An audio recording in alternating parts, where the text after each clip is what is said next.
Hello and welcome my dear students on my YouTube channel Azam की chemistry. तो प्यारे बच्चों, आज के इस इंपॉर्टेंट शॉर्ट वीडियो में बात करेंगे ऑर्गेनिक केमिस्ट्री की प्रॉब्लम में जेईई एडवांस में पूछा गया है 2025 के अंदर, और बहुत ही इंटरेस्टिंग प्रॉब्लम है। ऑर्गेनिक केमिस्ट्री से रिएजेंट बेस्ड क्वेश्चन है। अगर आपको रिएजेंट के बारे में पता है, उसका वर्क क्या होता है, किस कंडीशन में किस तरह काम करता है, तो आप आसानी से इस क्वेश्चन को कर सकते हैं। आइए हम लोग प्रश्न को पहले देखते हैं, फिर इसका एक शानदार एक्सप्लेनेशन मिलेगा ताकि आपको आगे इस तरह का प्रॉब्लम आती है तो किसी तरह की दिक्कत ना हो।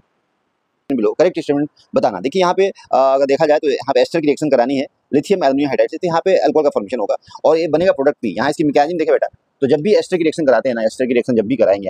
यहाँ ऑक्सीजन अगर है इस तरह से और यहाँ ऑक्सीजन इस तरह से या इस तरह से, इसकी रिएक्शन H माइनस पता है, लिथियम जो एल्युमिनियम जो हाइड्राइड होता है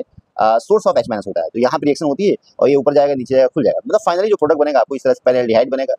उसके बाद यहाँ पे इसके साथ फिर रिएक्शन होती है और यहाँ पे अल्कोहल का फॉर्मेशन होता है। ठीक है, तो यहाँ पे अगर अल्कोहल बनाते हैं तो यहाँ पे आपको यहाँ पे कार्बन मान लो है CH2OH है और यहाँ पे आपको अगर देखें तो यहाँ पे 1 2 3, तो 1 2 और 3 और यहाँ पे उसके बाद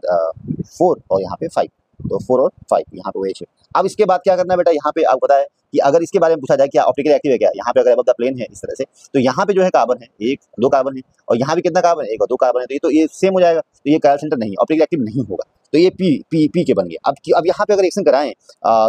कि इस तरह से H2SO4 के साथ में, इसके साथ में, तो ये आपको पता है जॉन्स एजेंट है, स्ट्रॉन्ग ऑक्सीजन एजेंट है और यहाँ पे क्या करेगा दोनों को, यहाँ पे क्या कर देगा कन्वर्ट कर देगा COH में और जो भी अल्कोहल ग्रुप है, और यहाँ पे बेटा इसको भी COH में कर देगा, इस तरह से आपको पीएच बन जाएगा। अच्छा, ये अगर reaction sodium hydroxide plus calcium oxidation करते हैं तो डी कार्बोक्सिलेशन होता है, यहाँ पे F जो यहाँ पे सनसनाहट की आवाज आती है, दैट्स इस तरह से हम कह सकते हैं बन जाएगा प्रोडक्ट आपका, ये प्रोडक्ट बन जाएगा। अच्छा, ये जो प्रोडक्ट बना है अल्काइन तो नहीं है, तो यहाँ पे पूछा है कि भाई क्यू जो है जो बन रहा है और ये आपका सनसनाहट मतलब की आवाज आती है जब रिएक्शन कराती है, मतलब with the sodium hydrogen carbon, ये बनता है, बिल्कुल बनता है, रिएक्शन होती है तो ठीक है, तो ये बात सही है। अच्छा, इसके बाद कहा गया कि इसकी रिएक्शन जब कराएंगे बेटा किसके साथ में, H2SO4 के साथ में कराएंगे तो क्या बनेगा, यहाँ पे डिहाइड्रेशन होगा, डिहाइड्रेशन के बाद एल्कीन का फॉर्मेशन होगा, ये आपको पता है एल्कीन का फॉर्मेशन होता है और ये बात को प्रूफ करता है कि जब भी इसके साथ रिएक्शन कराते हैं KMnO4 के साथ में, तो यहाँ पे आपको पता है कि KMnO4 रिएक्शन होती है एल्कीन के साथ में, तो यहाँ पे डायोल का फॉर्मेशन भी होता है कोल्ड के साथ, और यहाँ पे जो KMnO4 है रिड्यूस हो जाता है, इसको ऑक्सीडाइज कर देता है और यहाँ पे मैंगनीज जो है आपको MnO2 में बनता है, जो कि जो ब्राउन कलर में आता है। That reaction confirm that there is presence of unsaturation, double bond present होता है, इसको प्रूव करता है। तो ये यहाँ पे